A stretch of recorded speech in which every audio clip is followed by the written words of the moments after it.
तो आज बात करेंगे जी ओमेगा 3 का जो हमें सप्लीमेंट लेना है अच्छा सा एक मार्केट में। अगर हमारी ओमेगा 3 की कमी पूरी नहीं हो पा रही तो उसमें हम क्या-क्या चीज़ों का ध्यान रखें कि एक अच्छा सा हमें सप्लीमेंट मिल जाए।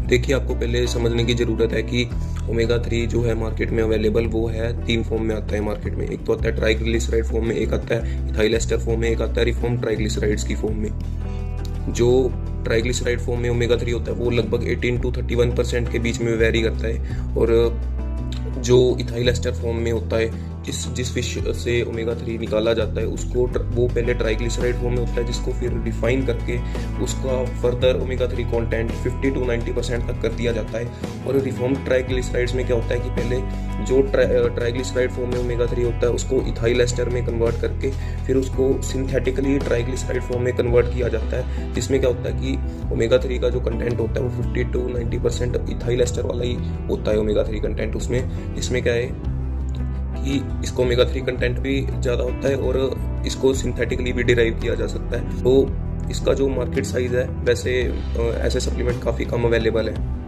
बात करेंगे हम एब्जॉर्प्शन ऑफ ओमेगा 3 के बारे में कि शॉर्ट टर्म और लॉन्ग टर्म में हमें कौन सा ज़्यादा फायदेमंद रहेगा, इथाइल एस्टर फॉर्म या ट्राइग्लिसराइड फॉर्म। देखिए, शॉर्ट टर्म में हमें वैसे ट्राइग्लिसराइड फॉर्म वाला सप्लीमेंट ही ज़्यादा बेहतर रिजल्ट्स देगा, और अगर आप लॉन्ग टर्म में कंज्यूम करने की सोच रहे हैं तो दोनों इक्वलेंट से रिजल्ट देंगे, चाहे आप ओमेगा 3 इथाइल एस्टर वाला लें, चाहे आप लें ट्राइग्लिसराइड फॉर्म वाला। लेकिन यहाँ पे ध्यान रखने की वाली बात यह है कि अगर आप ओमेगा 3 इथाइल एस्टर फॉर्म वाला जो लेते हैं उसका जो एब्जॉर्प्शन होता है बॉडी में वो थोड़ा सा डिले होता है, लेकिन बॉडी को पता है कि उस ethyl ester to triglyceride form कैसे कन्वर्ट करना है। लेकिन एब्जॉर्प्शन अच्छे तरीके से तभी होगा जब अगर आप उसको किसी हाई फैट मील के साथ कंबाइन करेंगे।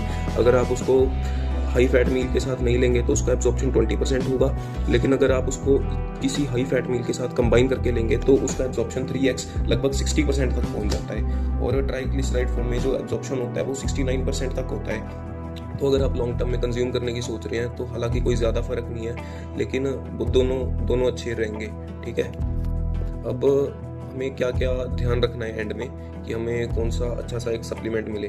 तो पहली बात कि ओमेगा 3 जो है वो ऐसा कोई भी टेस्ट नहीं है जो इंडिया में फाइंड कर पाए कि भाई हमने ओमेगा 3 कौन सी फिश से निकाला है, या सैल्मन से निकाला है, एंकोविस से निकाला है, मैकरल से निकाला है, या कोई भी और एनी अदर फिश है जिससे हमने निकाला है। एक है कि जो अमाउंट ऑफ EPA और DHA क्लेम कर रहा है ब्रांड की वो ठीक है या नहीं। जो अमाउंट ऑफ EPA और DHA ज़्यादातर ब्रांड्स जो क्लेम करते हैं वो उससे नीचे ही होता है। तो आप कोई ऐसा ब्रांड चूज़ करें जिसमें